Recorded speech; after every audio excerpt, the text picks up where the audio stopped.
السلام عليكم واهلا وسهلا ومرحبا بكم في هذا الفيديو الجديد التفاعلي مع احداث الساعه. وموضوع الساعه هو الاجتماع الذي كان بين الحكومه ونقابات التعليم.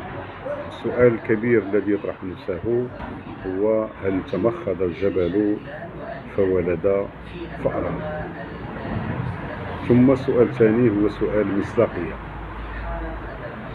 أنه وقع الاجتماع بين الحكومة والنقابات، خرجت الحكومة بتصريح حول تجميد القانون الأساسي ومناقشة الأجور إلى ما ذلك، لكن بعد ذلك خرجت أصوات تقول بأنه هذا الحل غير مجدي ولن تقبل به شغيلة التعليم.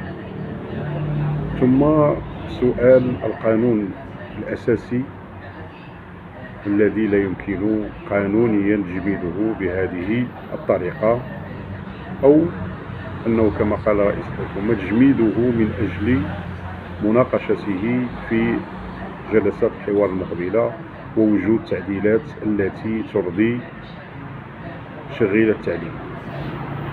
لكن السؤال الكبير والملح هو سؤال: بأي قانون ستتعامل الحكومة مع الأساتذة؟ هل بالقانون الذي جمدته، أو تتعامل معهم بالقانون الأساسي القديم الذي أصبح منسوخا، أي لم يعد قانونيا لأنه نسخ بقانون جديد؟ نعلم أن القانون الجديد ينسخ ما قبله من القوانين التي هي في نفس الميدان.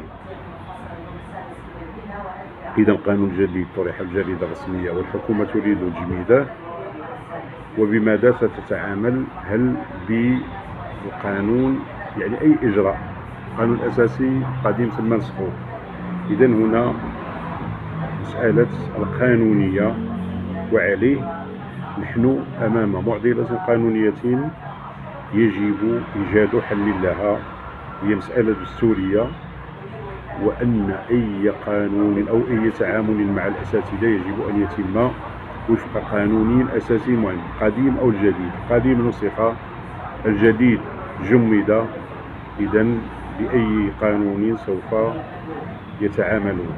إذا هذه أسئلة قانونية مطروحة، يجب على الحكومة أن تجد لها حلا في أفق الجلسات المقبلة للحوار.